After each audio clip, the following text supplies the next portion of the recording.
આપ જોઈ રહ્યા છો સ્પાર્ક ટુડે ન્યૂઝ। સાવલી નગર અને તાલુકાના સમગ્ર હિન્દુ સમાજ અને વિવિધ હિન્દુ સંગઠનો દ્વારા બાઇક રેલી યોજી અને સાવલી મામલતદારને આવેદનપત્ર પાઠવી બાંગ્લાદેશમાં હિન્દુઓની રક્ષણ અને સલામતી માટે રજૂઆત કરાઈ છે। વડોદરા જિલ્લા સાવલી નગર અને તાલુકાજનો અને વિવિધ હિન્દુ સંગઠનો યુવા સાવલીથી ભારે જનાક્રોશ સૂત્રોચ્ચાર સાથે બાઇક રેલી યોજી છે।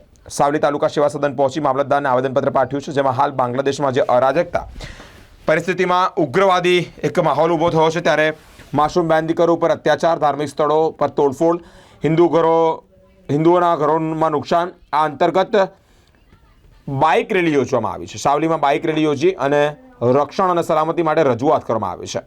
રાષ્ટ્રપતિશ્રીને સંબોધી સાવલી મામલતદારને આવેદનપત્ર પાઠવવામાં આવ્યું છે। આવેદનપત્ર સાથે સંતો, મહંતો, યુવાનો, ધાર્મિક, રાજકીય, સામાજિક હિન્દુ સંગઠનો આમાં જોડાયા છે।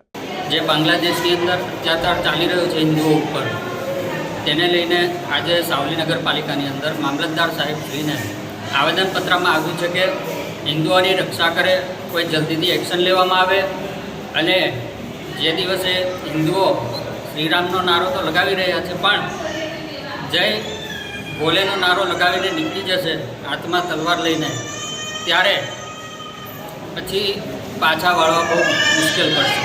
એટલે સરકારશ્રીને એટલો જ નિવેદન છે કે અત્યારે હિન્દુઓની રક્ષા નથી ત્યાં બાંગ્લાદેશની અંદર, તો તેના ઉપર સખ્ત એક્શન લે તથા હિન્દુઓના મંદિરો તોડી પાડવામાં આવ્યા છે, ઇસ્કોન મંદિરની અંદર તોડી પાડવામાં આવ્યા છે, તથા એ બધાને સુરક્ષા તે બાબતે સરકારશ્રીને સૌથી વધારે કહેવામાં આવે છે કે ત્યાંના હિન્દુના મંદિરોની રક્ષા કરે, હિન્દુઓની રક્ષા કરે, આપણી જે દીકરીઓ છે, ભાઈઓ છે, આપણા જે હિન્દુઓ છે બધાની રક્ષા કરે।